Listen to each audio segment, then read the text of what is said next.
tardes a todos. Vamos con la última mesa de hoy. Quiero agradecer muy especialmente a Julián Ibáñez y a William McIlvanney que nos acompañen. Creo que es un privilegio tenerlos, a los dos juntos. Hablamos del gran maestro de la novela negra escocesa y hablamos de uno de los grandes maestros también de la novela negra en España. Para conversar con ellos está Ángel de la Calle, el responsable de actividades de la Semana Negra de Gijón, a quien también agradezco muy especialmente que venga un año más a ayudarnos a hacer nuestro festival. Y también quiero agradecer a la editorial RBA, a quien representa aquí Ciar de Francisco, su colaboración para tener el lujo que tenemos esta tarde de poder escuchar a William McIlvanney. Sin más, la mesa es tuya, Ángel, cuando quieras. Muchas gracias, Lorenzo. Buenas tardes a todos y a todas. Agradeceros que vengáis, pero la verdad es que tiene que ser un placer para todos vosotros poder estar aquí con dos estrellas de la literatura y en concreto de la literatura negra. Además, para mí sin duda lo es y por eso agradezco a Lorenzo y a Getafe Negro el que me permita estar aquí con ellos. No vengo a ayudar, vengo a disfrutar. Y bueno, ya sin más, va a ser una conversación entre ellos, ese es el formato, aunque bueno, en realidad que salga lo que Dios quiera. Yo voy a presentarles un poco por encima porque seguro que todos más o menos seguís sus trayectorias y le haré una pregunta o alguna pregunta y que la circulación y las ideas fluyan. William McIlvanney, al que he de decir que cuando yo le conocí en el año 96 era exactamente igual que ahora. Han pasado casi 20 años y está idéntico. Es increíble. Bueno, dice la Wikipedia que nació en 1936, lo cual puede que sea cierto, claro. Es escocés. Y le descubrimos aquí porque en el año 91 Península editó su primera novela policíaca, Lightlaw, que ha vuelto a ser reeditada ahora. Realmente ahí presentaba el personaje de Jack Lightlaw, que su personaje que sería el protagonista de las dos novelas siguientes que haría de género negro, los papeles de Tony Bates y Extrañas Lealtades, que se irían publicando posteriormente. En algún sitio leí, y ahora me doy cuenta que eso es cierto, que no eran los 90, mediados de los 90, la mejor época para en España publicar aquel tipo de novelas, ese tipo de novelas. Ahora quizás sí que sea todavía mejor época. Parece ser que también esto ha pasado en Escocia porque se han vuelto a reeditar ahora con muchísimo éxito. Lo que más nos sorprendió cuando leímos Lightlaw en esa época eran varias cosas. El tipo de novela duro de ambiente, el personaje sin duda, los ambientes, el ambiente de violencia y Glasgow, claro.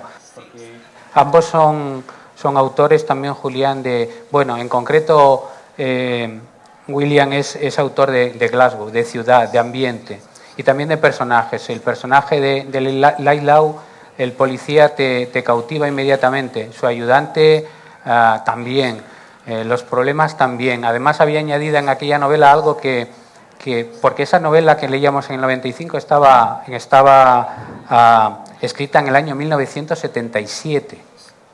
En ese momento en España Montalbán acababa de publicar La soledad del manager, la segunda novela de Carballo, y en esa novela aparece un homosexual con un montón de problemas de violencia, de historia. No había homosexuales en la novela negra que habíamos leído. Bueno, antes de ayer estuve en una charla con Benjamin Black, al que acaban de dar, al que hoy ahora estarán dando el premio Príncipe de Asturias. Bueno, estaba más Van Bill que Black, pero en algún momento estaba Black, ¿no? Y me resulta curioso porque en la conversación decía que, bueno, probablemente la única relación de Marlowe real ha sido homosexual con Terry Lennox, que era el que de verdad quería. A mí aquello me sorprendió mucho, ese tipo de lectura posterior y que se hace siempre, pero Pero ya en serio, en esa época, en la Semana Negra hicimos el primer mesa de debate sobre la novela negra y homosexualidad, fue en el año 97 y nos costó. De hecho, creo recordar que el único autor que estaba se pasó, el único escritor, el otro era un director de cine y el otro no recuerdo, un crítico, se pasó la hora diciendo que él no era homosexual, pese a que yo no soy homosexual. Esas eran las cosas en esa época. En el año 77 él ya estaba introduciendo este tipo de historias allí. Y no era lo más importante. Lo más importante era que nos contaba Glasgow. Y la verdad es que uno no imaginaba Glasgow así. Y es interesante también el hecho de que, bueno, con el tiempo resultó que estaba creando un estilo y una forma de contar. ¿Esto se oye? ¿Se me oye ahora? ¿No? ¿Sí? ¿No? Bueno, debe ser que hay un problema. ¿Sí? Bueno. Pensaba que el problema era mío, pero mucho mejor que es de él.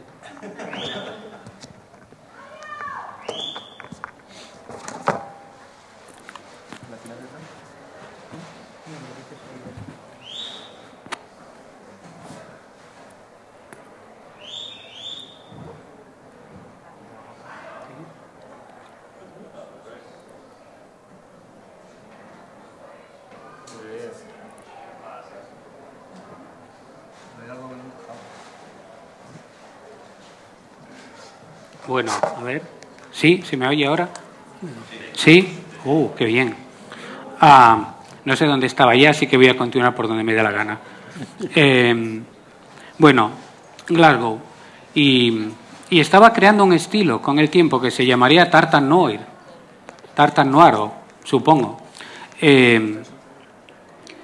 Y ahora, con el paso del tiempo y que llegaron más escritores escoceses detrás de él, es como el padre, ¿no?, de Ian Rankin, de Val McDermid, de toda esta lista de autores que han adquirido mucho peso propio dentro de la literatura negra inglesa y, por supuesto, en el resto de países en que han sido traducidos. Además, algo interesante para mí es el tratamiento de la clase trabajadora en estas novelas, porque él, que es de padres de clase trabajadora, sabe empatizar muy bien con esas partes de la sociedad que no son muy habituales en novelas de género negro en ese tiempo, ¿no? Que no es muy habitual que esto forme parte. Y además tiene otra cosa que es sorprendente también. Escribió estas 3 novelas y el resto de sus trabajos son mainstream, de alguna manera. Pero, sin embargo, otra cosa que me gusta mucho de él es que es poeta.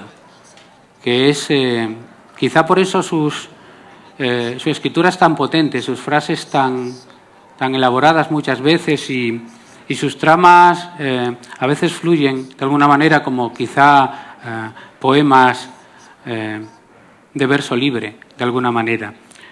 Para mí es muy difícil, ya que no las he leído en escocés, en inglés, en el inglés que él escribe las he leído traducidas, entonces, bueno, no lo sé, pero me da la impresión de que juega con el lenguaje y con la lengua inglesa de una forma harto interesante, lo que supongo que vuelve un poco locos a los traductores.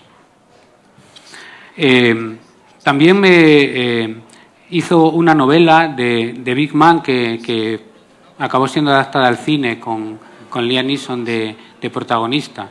Yo no la he visto, así que espero que sea buena y los que la hayan visto estén de acuerdo con que es buena, y si no, pues mala suerte, porque lo que importa y nos trae aquí son sus novelas. Por otro lado, Julián, que me tengo que aprender las fechas, apuntarlas de nacimiento, porque si no, no me acuerdo. También dice la Wikipedia que nació en 1940.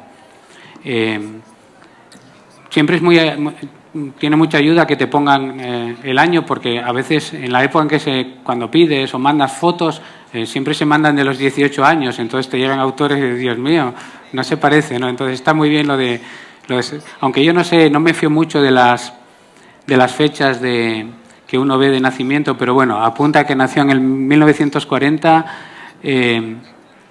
y Y para mí forma parte de la colección sentimental, porque la primera colección de novela negra española de la que yo tengo conciencia y que yo compré es la colección negra aquella de Sezmay. Y ahí salieron pues Juan Madrid, Andreu Martín, Julián, es decir, algunos de los que iban a ser con el paso del tiempo los clásicos y los referentes de la novela negra actual española surgen en esa colección. Y ahí es donde yo vi la primera novela de Julián Ibáñez, y a la que luego siguieron muchas. Y lo tuve muy cerca porque veía llegar los manuscritos cuando yo trabajaba en Editorial Júcar, veía llegar los manuscritos. Yo estaba en el apartado gráfico, o sea, hacía las portadas, pero los manuscritos me dejaban leerlos. No importaba, o sea, tú no sabías de qué trataba la novela y hacías la portada, eso suele pasar a veces. Pero en su caso, en estos casos, veíamos los manuscritos y eso, y siempre se comentaba de ello. Era en la época en que el personaje era Novoa, que es uno de sus personajes. Luego estarían las de Barquín, luego las de Cobos, y la última es Bellón, el personaje, la de el viejo muere, la chica vive. Tiene también una dilatada trayectoria como novelista juvenil, que es algo que tenemos que hablar de ello un día, ¿no? De los novelistas de serie negra que también hacen un apartado de novela juvenil y que todos tienen en común decir que se venden muchas más. A mí esto siempre me sorprende, es seguro que sí, ¿no? Pero siempre me sorprende porque yo no veo a los niños por ahí, a los jóvenes leyendo por las esquinas como enloquecidos. Entonces, habrá que saber por qué esto sucede y cómo es. Algún día hablaremos de ello con los escritores de serie negra. La dilatada trayectoria tiene puntos en común, y son puntos en común que unen a los dos. Si él es el creador de todo un estilo y un montón de novelistas escoceses de lengua inglesa le siguen, a Julián tiene un amplio, es un escritor muy seguido por escritores. Los escritores de novela negra siempre hablan maravillas de las novelas de Julián Ibáñez. Ha pasado por un montón de editoriales, lo que significa que vende poco. Porque cuando venden muchos, las editoriales le cuesta más trabajo que lo suelten, ¿no? De alguna manera. Pero ha ido publicando en diversas editoriales. Eso significa normalmente que vende poco, o que entrega tarde, o que no es simpático, ¿no? Que son las tres cosas para que te contrate. Con 2 de 3, si eres simpático, entregas a tiempo y eres bueno, con 2 de esas 3 te quieren en todas partes. Julián tiene una característica para mí importante, que es un novelista de serie negra perfectamente definido. No hace novela enigma, no hace novela negra. Cuenta esa parte de la sociedad menos agradecida, también para el lector, que es la parte más dura. Si él cuenta la ciudad de Glasgow, él cuenta las carreteras, y las carreteras no las autopistas, sino esas otras que se pierden por ahí. Cuenta de los bares de carretera, de los sitios donde de los bares que están abiertos toda la noche, donde acaba parando allí lo que va quedando de la noche, ¿no? El recuele ese que hay al final. Sus personajes son tipos que o lo han perdido todo, o no tienen nada, o solo van a ir que a peor. No practica una de las cosas que a mí más me gustan y yo considero que es el mayor y mejor invento de Hollywood, que es el happy end. No lo practica nunca, que yo recuerde ahora. Tiene una calidad como escritor, el estilo. Hace un momento estaba presentando Lorenzo a Solán, la ganadora del premio de novela de este año de Getafe, y ella decía que una novela, lo que se le tenía que pedir en primer lugar es que estuviera bien escrita. Eso suele decirse siempre. Pero hay buenos escritores y buenísimos escritores.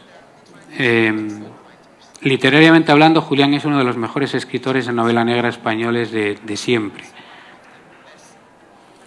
Y Y hay otra cosa que tienen los dos en común, que es interés por los personajes. ¿Sabéis? Os decía que ayer, bueno, se me pierde, ayer o antes de ayer, no recuerdo, creo que ayer, no, antes de ayer, estaba con lo de Banville. Y Banville decía que a él no le interesan los personajes en sus novelas, que le interesa hacer frases, y frases perfectas. John Banville, que los personajes ni sabe. Probablemente por eso en sus novelas policíacas, Benjamin Black, él divide las frases y la acción. En las novelas de acción, diría él, por eso probablemente pensé yo, sus personajes son un trasunto de Sherlock Holmes y el Dr. Watson y directamente Philip Marlowe. Con lo cual ya no tiene que crear ningún personaje, el personaje ya está, ¿no? Hecho. Ellos sí, ellos crean personajes y el ser humano les importa. Y les importa lo que les pasa y lo que sucede. Y están siempre en el borde. Él es escritor de frontera, en el sentido de la frontera esa de la noche, del final. Y eso también los une, el crear personajes. Personajes muy al borde, en el caso de él, y también personajes muy bien construidos, en el caso de William. Bueno, con esta caótica presentación pienso que haber generado algún interés en vosotros en que los que no hayáis leído novelas de ellas o solo he leído algunas, sigáis o aumentéis. Sí, hay una cosa en los dos que me sorprendió cuando me enteré. Una vez él escribe en la red, podéis leer cosas que hace en la red, y él ha publicado, la última novela estuvo antes publicada en la red, escribió directamente para iBook, para que se pudiera comprar en el libro, no en papel. Y esto me ha llamado la atención, así que espero que luego hablen un poco de ello. Otra cosa que me sorprendió bueno, no me sorprende, pero me pregunto por qué es. Que decía, alguien le preguntaba en una entrevista, ¿qué haces en tu tiempo libre? Bueno, paseo, veo series de televisión. Él también ha escrito algún guión para televisión.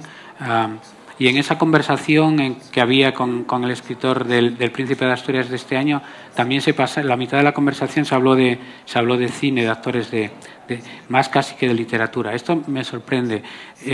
Y me gustaría que también, si podéis comentar, tú que eres seguidor de series de televisión, ¿qué te atraen las series de televisión? ¿Qué me atraen? Que, no sé, que me gustan, me entretienen, no sé. Nada especial, o sea, como puede ser un libro, una película o jugar al fútbol, qué sé yo. ¿Qué me traen? Pues eso, me lo paso bien con ellas. Yo veo muchas series, todos los días veo 2 o 3. Lo que me sorprende es el hecho de que no citáis novelas que estáis leyendo, habláis de series de televisión que estáis viendo. No, yo mis novelas no, porque van en primera persona y el personaje no ve la televisión. No, pero digo de otros novelistas. No, estoy leyendo no sé qué novela, no estoy viendo series de televisión. ¿Esto por qué es? Sí, yo es que ahora leo poco porque tengo que leer en pantalla con letra grande y leo menos. Antes leía mucho, pero no sé, porque quizás series coincides más con la gente. Casi todos nosotros hemos visto series y vemos las mismas, ¿no? The Wire y Breaking Bad y todas esas. Y entonces el tema de conversaciones sale normalmente, digamos. En cambio, libros es más amplio y quizás coincides menos. Supongo que será esa la razón, no lo sé. Y mi primera pregunta para William sería, leídas tus novelas, los personajes son magníficos, las tramas son muy interesantes, aunque son densas, pero lo que más fascina probablemente para quien no lo conoce, como es mi caso, es Glasgow. ¿Qué es Glasgow para ti? Well, I suppose... Creo, cuando escribí la primera novela de Letlow, quería hablar de Glasgow, era parte de ello, porque me fascina como ciudad. Ha pasado tantas cosas, ha pasado por los astilleros, por el desempleo, y para mí es en parte la esencia de Escocia. La determinación escocesa que me fascina. Edimburgo es una ciudad muy discreta, muy amable. Si le preguntas a una edimburgués, te da vueltas antes de responderte. Y en cambio, Glasgow va de frente. Te dice de forma directa lo que pasa. Y para mí es la ciudad que más representa la Escocia que surgió de la sociedad industrial y postindustrial. Y también es divertida. Está llena de personas que no solo te cuentan algo, sino que a la vez te sonríen mientras lo hacen, y eso me encanta. Pero esto es una conversación entre ellos y entre vosotros, así que en cuanto queráis preguntar alguna cosa directamente con el complicado mecanismo de levantar la mano y perder la timidez, que eso viene antes del levantar la mano, podéis hacer la pregunta que queráis. Incluso ellos mismos pueden preguntarse lo que quieran. Sí, Oye, Glasgow, ¿por qué votó por la independencia?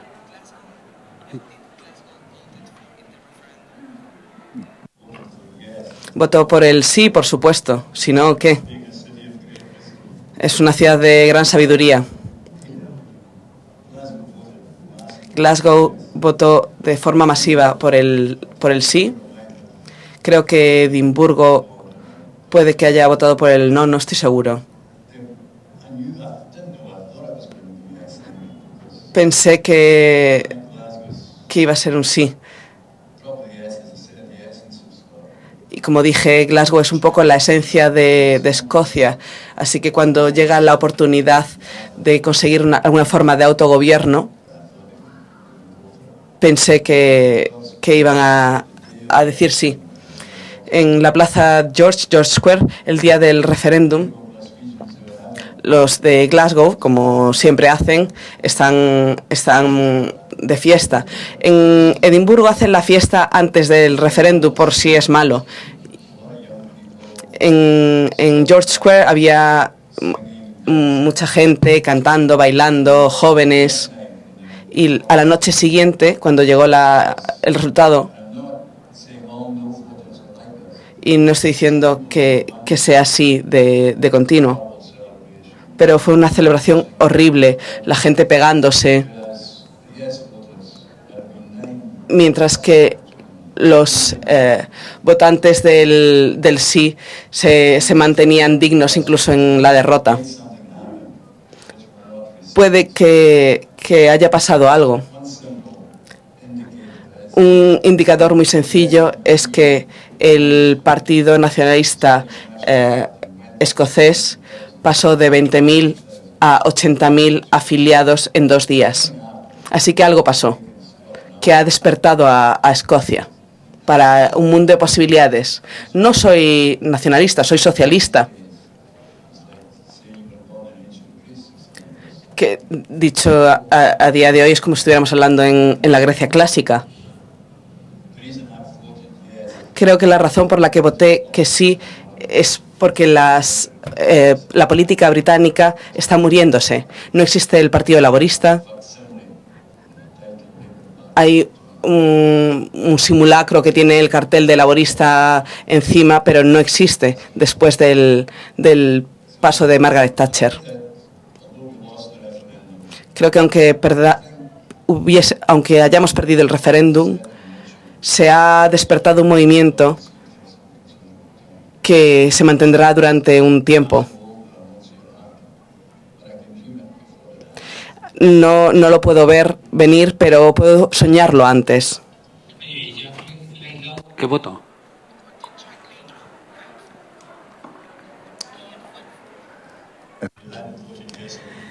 Bueno, si no hubiera votado que sí, no hubiese escrito sobre él. Claramente que sí. Para Julián. Julián, ¿cómo es esto de... Tú sabes la consideración que los escritores de generaciones siguientes a la tuya te tienen? ¿Eres un autor de culto? Absolutamente. Eres una cita ineludible, como yo decía, en la novelística española del género. igual que él es generador del Tartan Noir y esto. ¿Esto cómo lo llevas? ¿Cómo te sientes? ¿Te sientes con alguna responsabilidad cuando te pones a escribir la siguiente novela? Pues son muy inteligentes los escritores. Los jóvenes. No, lo de culto, eso no me gusta más cuando dicen que soy un autor maldito. Eso me gusta bastante. Porque Jim Thompson también era un autor maldito. Pero tú no eres maldito. ¿Alguna vez lo he leído? Te quieren muchísimo. Ahora, coño, no soy maldito si tú mismo dices que he editado en 15... Tengo 15 novelas, he editado en 15 editoriales. Pero no lo digo yo, ¿no? Es que es así. Bueno, por lo menos he editado, no tengo ninguna en el cajón. Pero... Pues sí, lo llevo estupendamente bien. Pero te condiciona eso en algo. Cuando te pones a escribir otra novela, dices, bueno... tengo que mantener mi prestigio, no puedo... Ese siempre te condiciona un poco porque tú escribes y dices, ¿quién lo va a leer? Y dices, el público en general, eso no lo van a leer. Lo van a leer cuatro amiguetes y tal. Entonces estás escribiendo un poco para ellos. Quizá eso te condiciona el estilo y ciertas frases y el personaje. Algunas cosas seguramente sí me condiciona, vamos. No lo pienso cuando estoy escribiendo, naturalmente. Estoy pensando en la novela nada más. Pero sin darme cuenta igual sí me condiciona, sí. Y otra cosa que nunca te he preguntado, pero que para preparar esta entrevista me hice algo que hago pocas veces, que es decir, ¿qué están diciendo de estos ahora? Entonces vas a internet, buscas allí. Y una cosa que no me fijé que no me había fijado antes. En tus biografías que se escriben, pues antes de dedicarte a la literatura full time, fuiste de todo, lavaplatos, camionero. Eso suena muy bien cuando es norteamericano el autor. El autor siempre fue de todo esto mucho antes, mercenario, camionero, no sé qué. Tú también. ¿Esto es verdad o es que vivió en diversos países? No, eso ¿Esto es verdad o es parte de la biografía? Eso es muy verdad y además es que es curioso, porque yo lo hice un poco, bueno, eres un chaval, no sabes muy bien lo que hacías, casi autodidacta, bueno, aunque mis padres eran profesores y me habían hecho leer mucho, pero yo pensaba un poco en la generación perdida de los americanos, eso me tenía un poco fascinado. Había dos tipos de caminos que podía tomar si quería escribir. Uno era el camino europeo, que es ir a la universidad y tal, sacarte una licenciatura y todo eso, o el camino americano, que es los de la generación perdida. Que ellos iban a guerras, porque entonces había guerras, se podían permitir ir a guerras, yo no he ido a ninguna guerra, pero bueno, entonces eso me gustaba mucho, eso puede ir también con el temperamento. Yo a los 17 años me fui en autostop a Francia, hice 4.400 kilómetros en autostop, toda Francia, a los 17 años, que era tiempos de Franco y todo aquello y tal. Y claro, aquello me condicionó mucho. Entonces yo empecé a estudiar ciencias, pero lo que me interesaba era el cine y escribir, ¿no? Y entonces luego he vivido en el extranjero 10 años, trabajando en todo ese tipo de cosas, descargando camiones con las pieles de bisón en Suecia, todo ese tipo de cosas, eso es verdad. Y ahora me alegro muchísimo haber hecho esa vida, porque verdaderamente es donde aprendí, ahí es donde aprendí yo el oficio. Y entonces, la verdad es que acerté, hice lo mismo que hicieron los de la generación perdida, no tan bien como ellos, que tenían pasta, bueno, no todos, pero bueno, más o menos, o los mismos de la generación perdida que no han salido de América, que también los hubo, pero recorrían toda América y tal, todo ese tipo de novelas. Y eso me fascinaba, seguramente porque iba con mi temperamento, ¿no? O sea, que por eso me iba bien. Y en eso acerté, yo creo. Y hay otra cosa, has tenido... ¿Vi una mano levantarse? Sí, vale, la pospongo.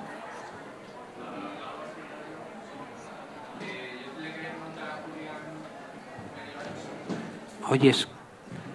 Oigo, con eso ¿Hay micro? ¿Esta es la traducción? No, es del micro.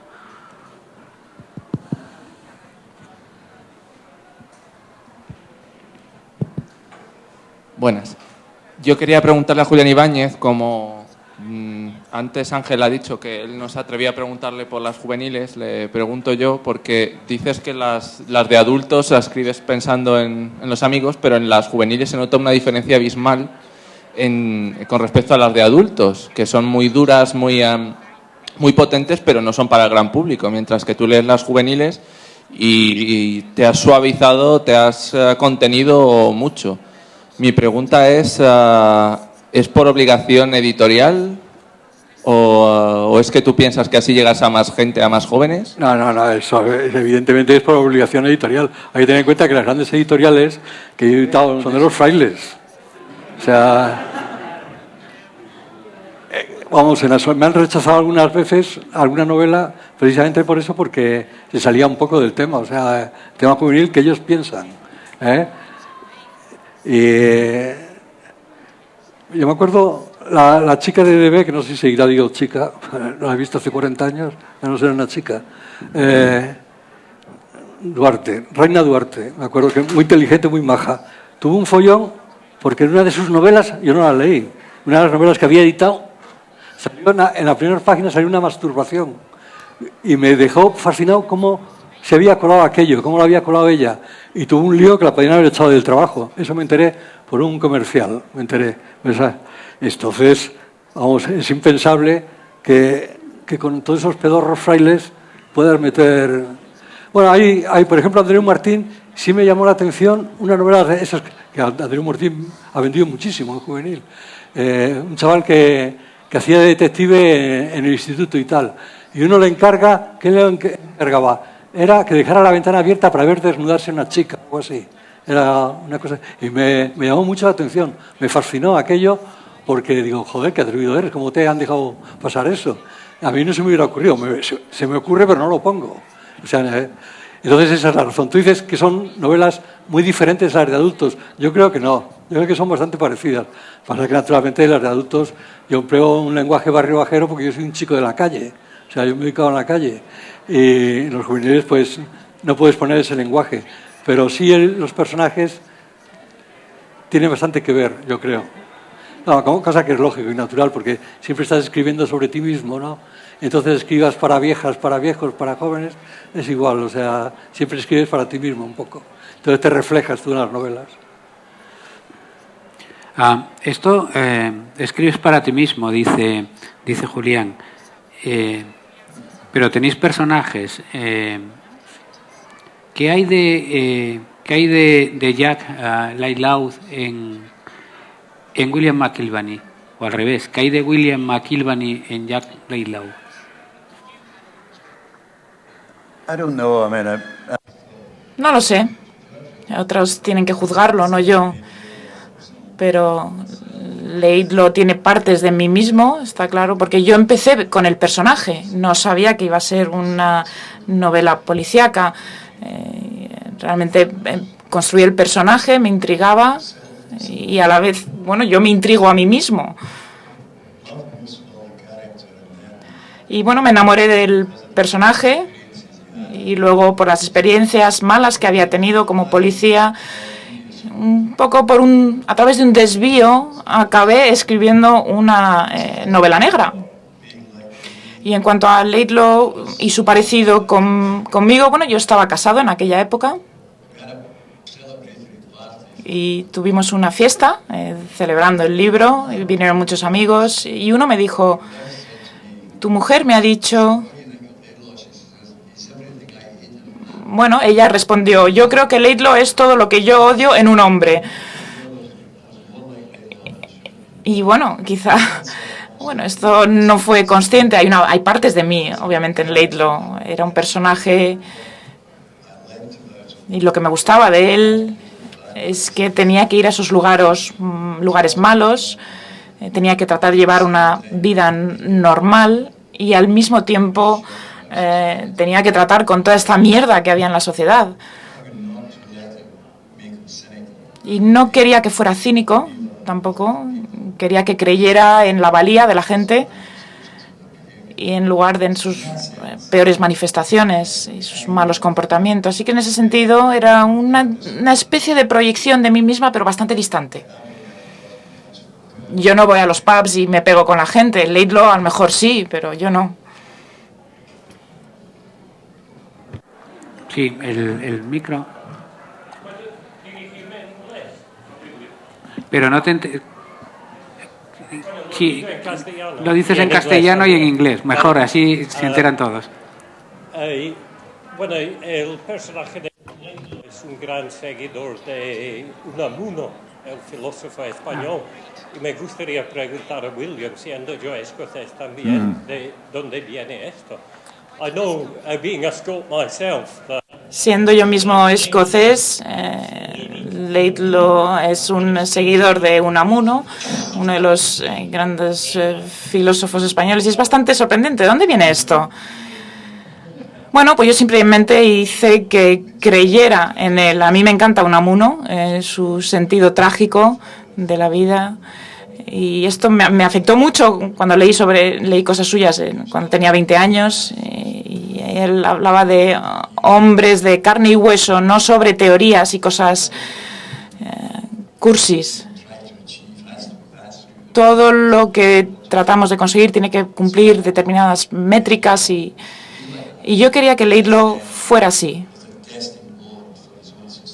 Que tiene que crecer y tratar con todas estas cosas malas y feas y se da cuenta de que no está enfrentándose a fenómenos abstractos y puede hacerlo gracias a su experiencia que le ha marcado. Así que Unamuno, Laidlaw era para mí como una ilustración andante de la filosofía de Unamuno. Y también le gustaba mucho Albert Camus. Y yo quería que fuera... La gente decía, cuando salió, un policía filosófico, me estás bromeando, esto no ocurre. Yo conocía al director de la brigada de homicidios en Glasgow en aquella época y él me dijo, bueno, he estado haciendo este trabajo por muchos años y estoy tratando de escribir poesía, pero no se lo digas a nadie. Y me gusta esa idea, que ninguno de nosotros se define de una manera unidimensional. Tenemos muchas facetas y yo quería que mi héroe tuviera múltiples facetas, que tuviera que tratar estos eventos tan duros, pero al mismo tiempo tuviera este lado filosófico para poder entender estos eventos, estos acontecimientos. Como Paul, voy a hablar en castellano y luego en escocés. Todo el mundo quizá no sabe que William tiene un hermano que también escribe. ¿Has visto tu hermano como rival en escribir o sois muy amigos? Do you see your brother as a rival? No tiene ninguna posibilidad. Los dos escribimos y Huey se metió en el periodismo y ha habido una especie de enemistad amistosa.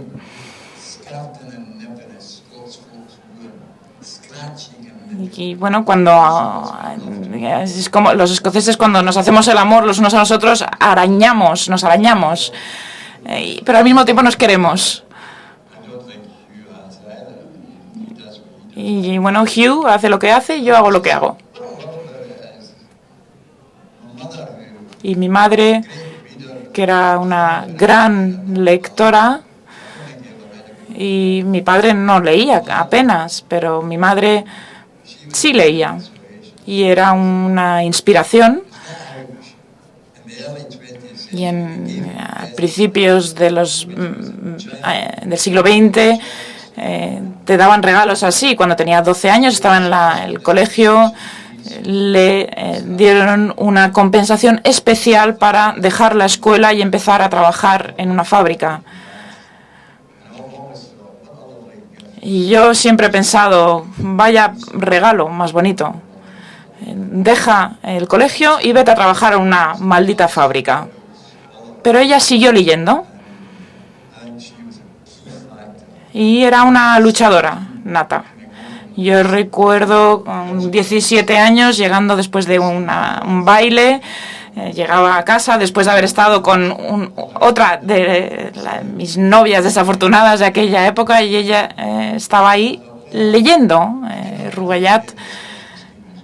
Y yo pensé, bueno, seguramente no todo el mundo en este programa está haciendo lo mismo que ella. Seguramente no hay nadie leyendo. Y entonces ella siempre creyó en la educación. Y yo fui a la universidad cuando tenía 15 años, en la escuela secundaria, una gran escuela. Y recuerdo mis padres hablando en el salón de estos momentos que te marcan de por vida. Y yo estaba ahí espiando y mi padre estaba diciendo, bueno, él se puede marchar, tiene 15 años, ya puede irse y puede empezar a trabajar y puede traer dinero a casa. Y yo pensaba, bueno, pues es buena idea, ¿no? Y mi madre, que no era agresiva en absoluto, dijo, no te lo imagines en absoluto, ni hablar. Tiene que ir a la universidad. Y eso fue mi vida. Yo, bueno, estaba de acuerdo con mi padre, pensé, ¿por qué no? Y era la fortaleza que ella tenía, las creencias que tenía con respecto a la educación. Y, bueno, Hugh and I somos productos también de mi padre, pero de una mujer que creía mucho en la educación y que gracias a ella somos lo que somos ahora. ¿No hay manos levantadas? Bien. Una pregunta para Julián Ibáñez. Parecida. ¿Qué hay de ti en los personajes por los que han ido transcurriendo tus novelas? ¿Qué hay en ti de Novoa? ¿Qué hay en ti ahora de Bellón? ¿O qué pudiera haber de Cobos? Teniendo en cuenta además que escribes en primera persona, ¿no? las novelas. ¿Qué hay de ti o en ellos? ¿O te separas? Es decir... No, vamos... Siempre se dice que tu personaje es tu alter ego, ¿no? En realidad todos son el mismo personaje. Pasa que cambia un poco el decorado. Unos son más altos y otros más bajos, pero siempre es el mismo más o menos. Yo con el que más me identifico es con el último, con el de ahora. He encontrado... Siempre he tenido un inconveniente, que es que a mí en la novela española el detective privado nunca me ha casado bien. Porque aquí los detectives privados no es como en Estados Unidos. Aquí no pueden investigar y si encuentran un asesinato no lo pueden investigar. Se lo tienen que decir a la policía inmediatamente. O sea, no sirve eso. Y nunca he creído mucho yo en el detective privado español y las novelas con un detective privado. Y los policías, por razones obvias, yo soy hijo de perdedores de la guerra, pues no me encajaban. Ahora me encajan, pero son policías outsiders que hacen su vida muy aparte y son casi, bueno, son tipos raros dentro de la comisaría donde estén. Y todos los personajes que tengo son el mismo, desde luego, eso, son el mismo personaje. Pasa que este último ya me compenetro mucho más con él. Es un tipo absolutamente de la calle, porque yo, como he dicho antes, yo soy un chico de la calle sin darme cuenta casi. Yo desde los 7 a los 14 años viví en Madrid en la Plaza Tirso de Molina, que entonces era mucho el límite de los barrios bajos y los barrios altos, ¿no? Entonces no había coches y jugábamos en la calle. Y mis padres, que eran profesores, eran gente muy severa. Eran calvinistas, digamos, ¿no? Esa severidad calvinista.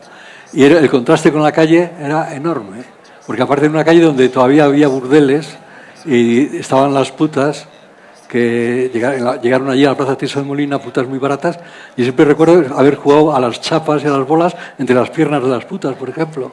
Eso lo he hecho 1000 veces, el chaval. Y entonces el contraste entre la calle y mi casa era enorme, enorme. Y a mí me atraía mucho la calle. Y quizás lo que tengo en este personaje, sin darme cuenta, estoy muy cómodo porque quizás representa ese mundo, ¿no? Todos han sido un poco más o menos lo mismo, pero este es ya al 100%. Este ya no trabaja en nada ni nada, solo que se dedica a estar en la calle, a vivir la vida, nada más. Y bueno, evidentemente lo que dices del detective español que es increíble en relación a lo que realmente es luego la legalidad o las posibilidades en la sociedad o esto te hace, pero también comentabas, tu policía Cobos tampoco es un policía muy normal. En algunos momentos al final ya casi es un poco más delincuente que policía, en el sentido de, bueno, se lo monta pone chiringuito, en fin. ¿Cobos de qué novela es? Cobos. ¿De qué novela? De la última. Cuando monta un... la de RBA, sí. No sé cómo se titula, no me acuerdo. Fue la que ganó el premio. ¿Eh? La que ganó el premio. Ah, ese que está en Bilbao. Sí. No, el premio es la de está en Bilbao, y es de Roca, la de RBA es la de Cobos, que está en Puerto Llano. Sí. Sí, que se va y entonces monta el... No lo digo en broma, no me acuerdo del título de la novela en este momento. No, pues ¿No habrá nadie de RBA por ahí? Gilei. La primera, sí. Es un juego de cartas, Gilei. Sí, Gilei jugar en el pueblo donde vivo yo ahora, ya no juegan, pero antes jugaban al Gilei, se jugaban a la pasta, ¿eh? Pues en los pueblos se juega mucho a las cartas. Ahora con la televisión eso se juega menos, pero antes se jugaba mucho. Bueno, yo tengo un amigo que es jugador profesional de cartas. Hace mucho que no le veo, ya jugará menos porque las cartas es un negocio muy duro. Duran muchas horas las partidas y todo eso y hay que ser joven, ¿no? Y me enseñó muchas cosas del mundo. No me enseñó a jugar a las cartas, era un fullero y entonces me enseñó los tejemanejes que se traían y todo eso y por eso saco partidas de cartas de vez en cuando. Pero el Cobos este que dices tú, sí, exactamente, es un outsider totalmente. Y sí, claro, que es poli y también tiene un chiringuito clandestino para jugar a las cartas. Bueno, pero eso se da mucho, solo lees en los periódicos. Eso sale continuamente, ¿no? Más o menos. En la policía española, no. ¿Que no? Joder. Son todos buenos. No me digas. Sí. Ah, bueno, ya te cojo. Bueno, si no, pregúntaselo a Lorenzo, él lo sabe. ¿No hay manos? No. Y ahora, escribiste las 3 novelas de Jack en el 77, en el 83 me parece, en el 83 sí, y la última en el 91. Varios años entre una novela y otra novela. ¿Por qué? Quite a lot, yeah, quite a lot. Because I'm a slow up. Porque soy un escritor lento. Las novelas de Letlow eran parte de lo que estaba intentando hacer y entonces escribí otras novelas en el medio. De hecho, los libros de Letlow eran como un desvío para mí mismo. Así que Letlow siempre iba a ser casi incidental entre las cosas que estaba haciendo. Hay otras novelas, relatos cortos.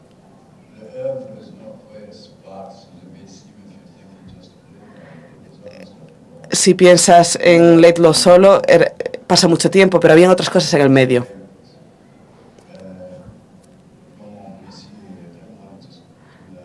A veces quería intentar escribir sobre Letlow, pero también mantener otras novelas en curso. ¿Y la poesía? Y la poesía, porque escribías poesía por la que te han dado premios. Y... No hay mucho dinero en la poesía.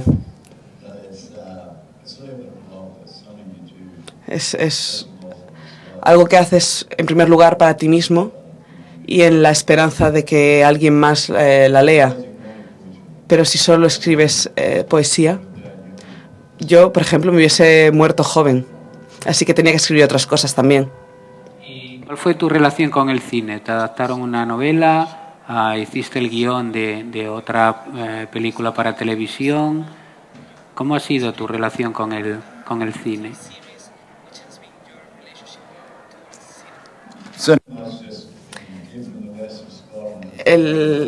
El cine, en la Escocia en la que yo vivía, tenías que adorar el cine, porque era el entretenimiento moderno.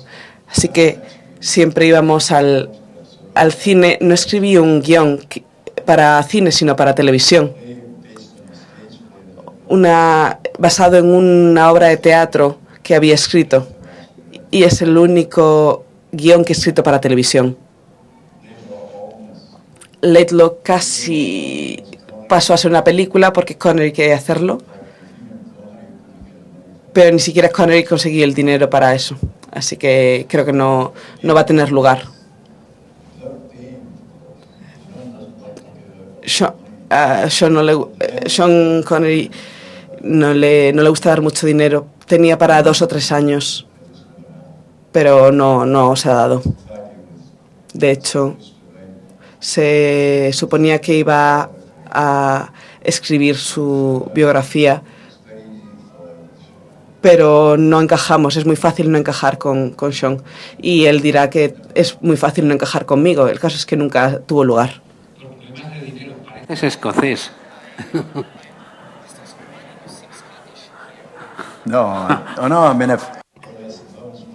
No, si hubiese sido por dinero no me habría dedicado a la escritura. Para mí no ha sido fácil hacer dinero. Y sobre todo no escribiría poesía si pensase en el dinero. No fue por el dinero. Siempre viene bien que entre algo de dinero. Me permite seguir comiendo, así que lo agradezco. Pero no fue por el dinero.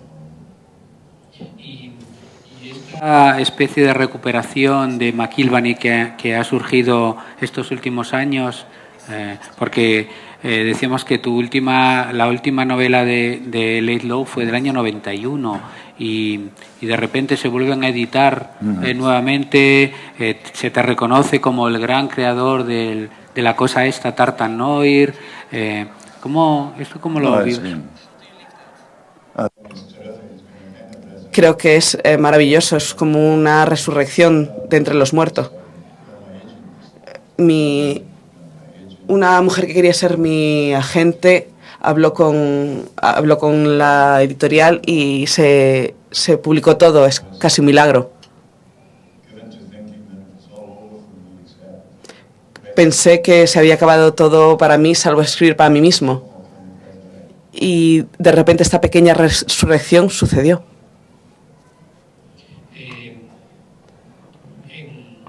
El punto de vista, que me parece muy importante en la novela. En las 2 primeras está cortado en tercera persona, en la última es en primera persona, la narración.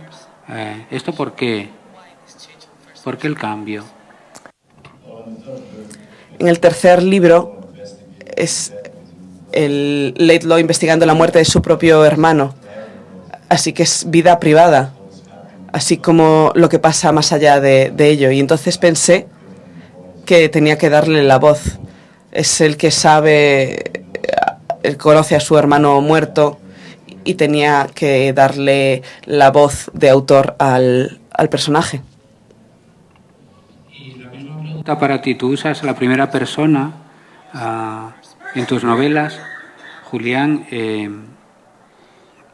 Esto define la novela prácticamente. El punto de vista que se toma es el punto de vista con que vas a guiar al lector. Siempre lo has hecho así. En las que yo he leído son prácticamente las juveniles, solo leí las juveniles, la de Hooker, por obligación en aquella época. Condiciona. También en algún sitio, o te oí a ti contar, sí, creo que sí, que tú ibas para guionista de cine, pero de repente te pusiste a decir, bueno, ¿y cómo se escribiría Chandler? ¿Cómo se escribiría esto que estoy escribiendo yo, estilo Chandler, ¿no? Y entonces, bueno, ya la primera persona ahí, si vas a hacer por mira y imita, viene dada. Pero eso es una decisión política en literatura, literariamente hablando, el punto de vista en la novela. Para ti, ¿qué significa exactamente tomar esa posición? Era más sencillo. Yo sí estaba escribiendo un guión, entonces leí de Chandler el libro que tiene de cartas y me gustó mucho, que decía que había escrito un joven escritor que cómo se escribía una novela, y Chandler le decía analiza e imita, que es un muy buen consejo y es algo cínico también, o bastante cínico, ¿no? Es inteligente porque tú empiezas a escribir y no quieres imitar a un autor, pero si tú no tienes personalidad propia acabas imitándole, ¿no? entonces es mejor que te lances de lleno a ello. Y si tienes personalidad, quieres imitar a fulano y al final acabas escribiendo lo tuyo, no imites a fulano, ¿no? O sea que el consejo me parece bueno. Entonces, está relacionado con Chandler. Chandler es un tío muy divertido. A mí, de las muchas cosas que me gustan de Chandler, es los golpes de humor que tiene. Y esos golpes de humor, para mí, van muy bien en primera persona, que es como si estás con los amigos de bares y tal, y estás ese lenguaje que tienes, diálogo de besugos o vacilando y tal, entonces va dirigido directamente a esos amigos con los que estás chiquiteando, ¿no? Y por eso hice yo primera persona, por el humor. O sea, lo hice por el humor porque llego más al lector. Es una cosa que si lo haces en general en tercera persona, parece que se desvanece un poco el golpe de efecto de humor.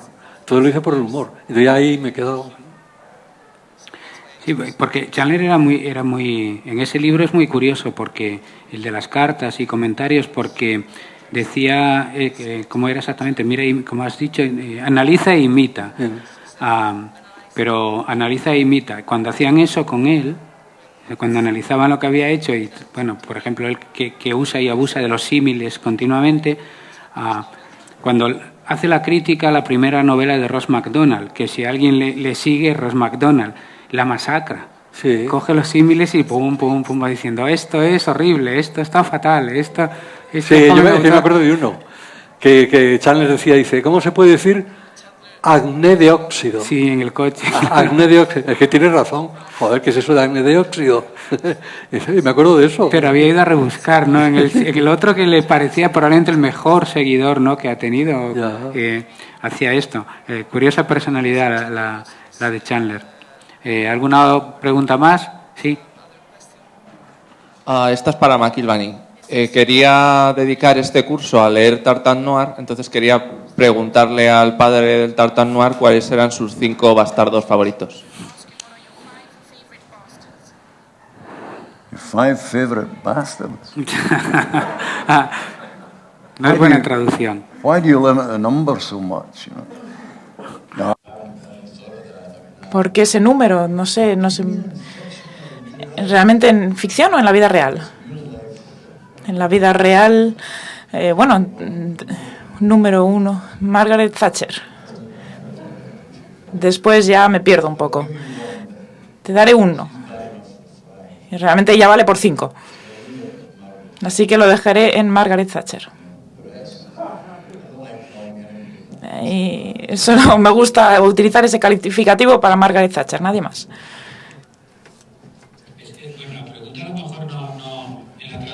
Sí, Lost in Translation. Sí, cuando dice bastardos se refiere a hijos, en el sentido de hijos. Claro. Hijos ilegítimos. Seguidores. Legitimate sons. Illegitimate sons. Writer. Oh, sorry. It's a very obtuse question. Very. Una pregunta con mucho juego.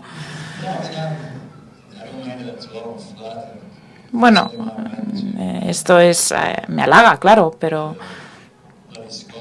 estuve en Bloody Scotland, en un festival de Tartan Noir en Escocia, y realmente me hablaron como que yo era el creador de Tartan Noir y yo no lo sabía tampoco.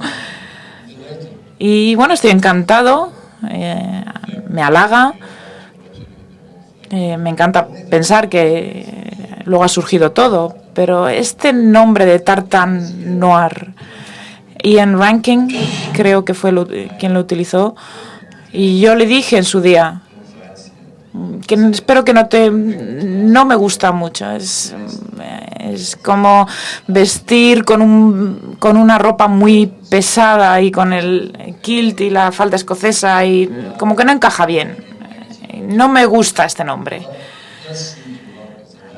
Pero sí que es verdad que funciona como eslogan, está claro. Y Ian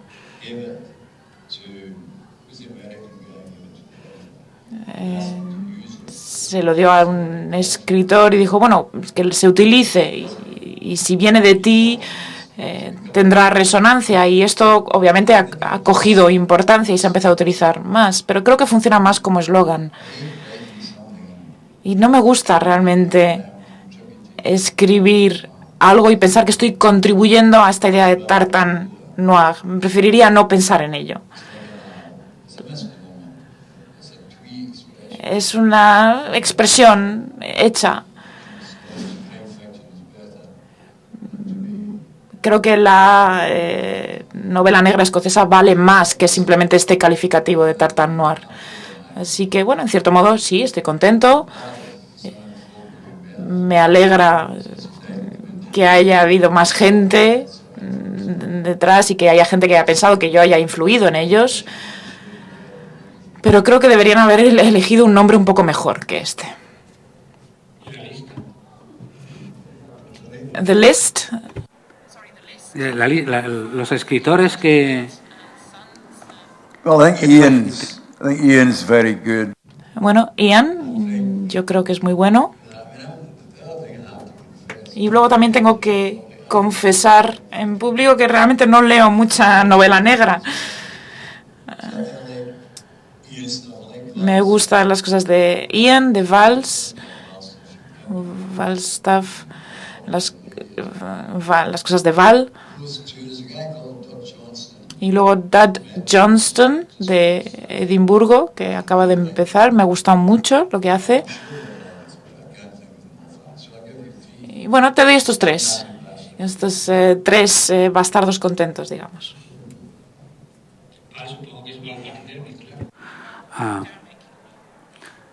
Val McDermott. Sí. ¿Cuánto tiempo tenemos? 5 o 10 minutos. ¿Ya? Ya estamos tan... Yo quería preguntarle, hay una novela que finaliza de...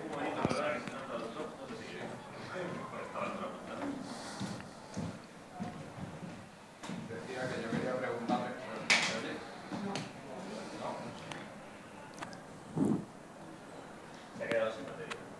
Bien, bueno. Si lo repetimos nosotros, ¿nos oyen bien?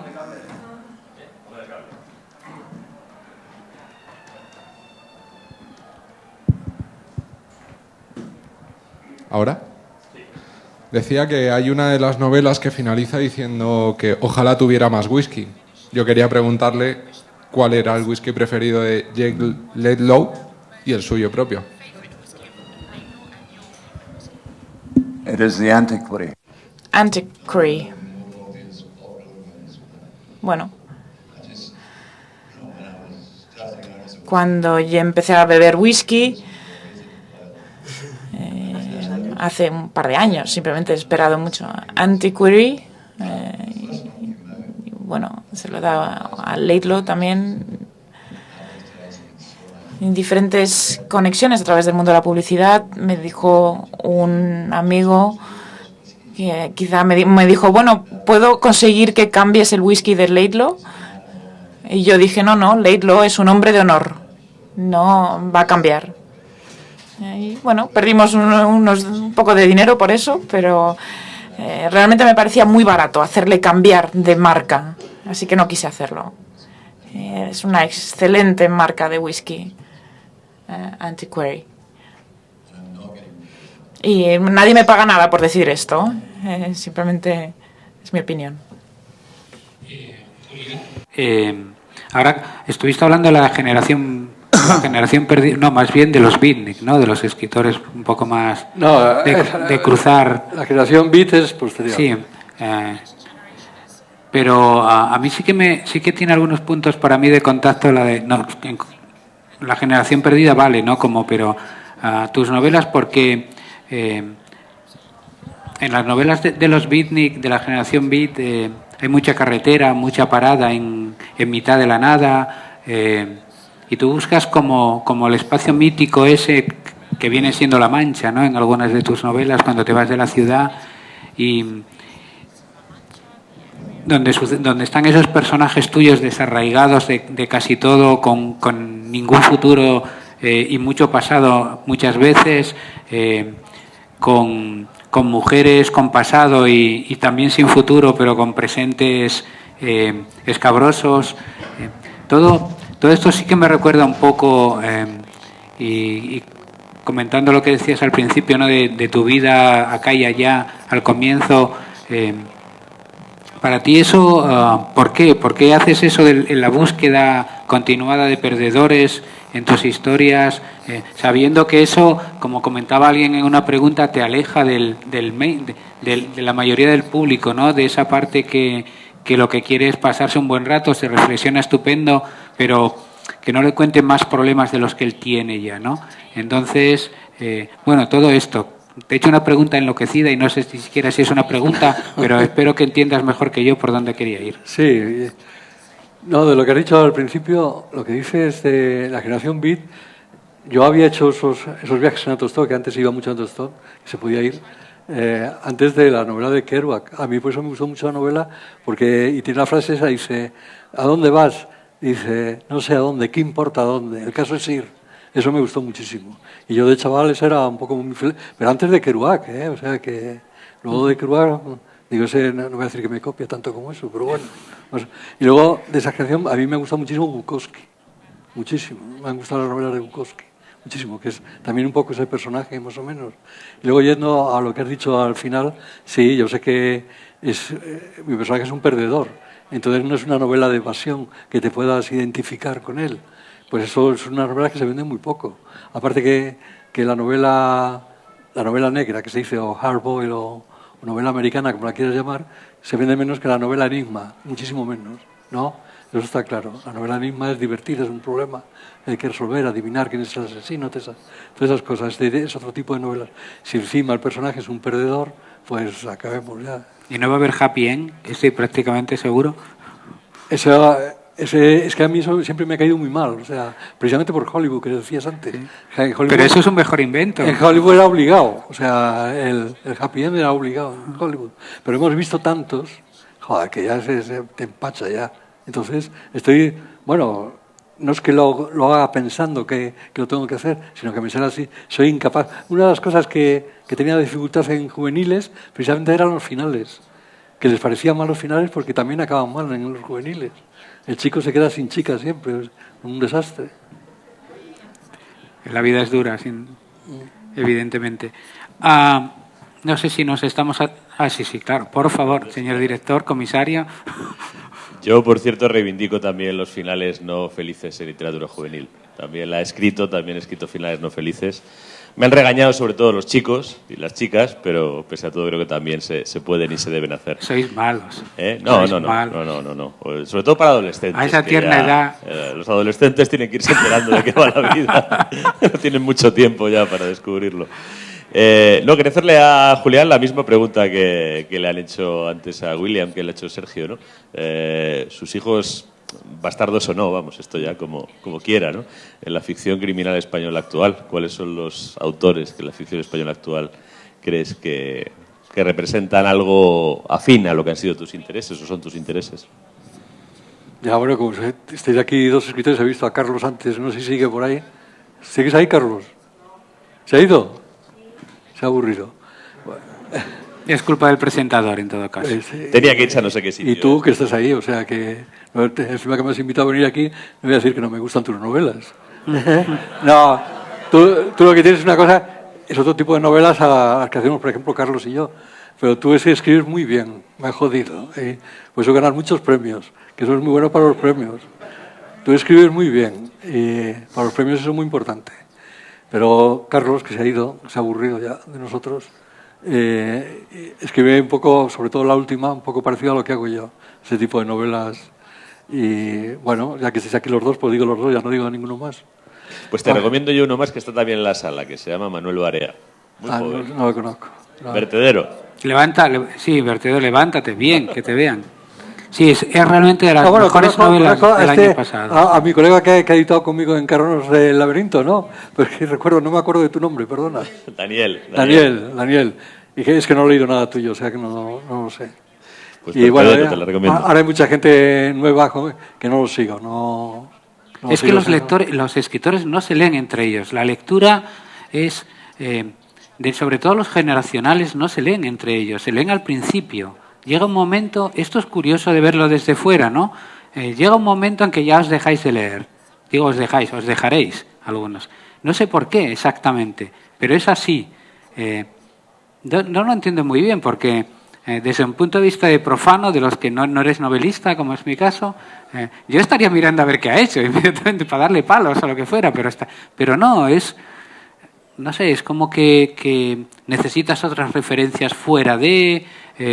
tienes que leerte eso, como comentaba alguien en la presentación anterior, pues a veces cuando lees una novela negra te acabas enterando de qué es, cómo va el derecho en España, que no tenías ni idea del derecho mercantil, pues sin darte cuenta te estás enterando de cosas que no sabes, por poner un ejemplo, no de las mil cosas. Entonces, como que el escritor tiene que estar leyendo de esa cosa de la cual tiene que saberlo todo para poder escribir, que no le da tiempo a seguir, ¿no?, a su generación. Pero esto sí que pasa, a mí me sorprende, pero sí pasa un poco, que tal. Y yo quería hacer una para los dos, que es, ¿y ahora mismo qué estás haciendo? ¿Volveremos a ver a Laidlaw cabalgar de nuevo? Y tú, a veces dices que tienes una novela que se llama Las mujeres temen la oscuridad, o una cosa así, que la tienes pendiente, o que no recuerdo muy bien. ¿Qué estás haciendo? ¿Qué vas a hacer? ¿Qué es lo próximo después del viejo muere, la niña vive? Sí, pues otra del mismo protagonista. De Bellón. Bellón, sí. ¿Y esta? ¿Acaba bien? ¿No acaba bien? ¿Le vas a hacer más lías? Era dura la anterior, esta también es... Sí, es lo mismo, el personaje siempre es el mismo, o sea que más o menos le ocurren otras cosas y tal, ¿no? ¿Igual? No prometo nada, pero tengo ideas para seguir con Laidlaw. Primero una precuela y luego la segunda sería el final de su carrera. He empezado en la primera, tengo ya bastante avanzado y realmente me gustaría hacerlo. Pero no intentéis comprar el libro todavía, porque va a llevar un tiempo. No sois tan viejos como yo y no llegasteis por edad seguramente, sino por gusto hubierais llegado en los años 90. Ahora vais a tener la posibilidad, supongo, pronto de leer los otros dos. Y bueno, ya para que tratéis de negar lo que acabo de decir antes, recomendadnos un libro de novela negra que os parece que es recomendable, no vuestro, para leer, para que leamos todos los que hemos venido. Pues yo la de Carlos que he dicho antes, que me ha gustado mucho, el último que he leído de mayores, la de Carlos Johnny Thunder. Sí. Johnny Thunder. Me gustó mucho el estilo, porque es un estilo muy desenvuelto y tal, y luego los personajes. Los personajes son muy negativos también, pero bueno. Es una gran novela. The Lady in the Lake o L.A. Confidential, esas serían mis dos recomendaciones. La Dama del Lago. I think that. ¿Quién inventó la palabra? ¿Os la dijo? Estas cosas. Bueno, de tiempo ya... Yo, si me dejáis, sigo aquí hasta las 12 de la noche, o sea que he venido a esto. Muchas gracias por estar aquí. Gracias a ellos dos, ha sido un placer, un honor. Os firmarán libros seguramente ahora sin ningún problema y con gran entusiasmo. Y mañana sigue Getafe Negro, o sea que esperamos veros por aquí, por allá, por todas partes. Otra vez, muchas gracias.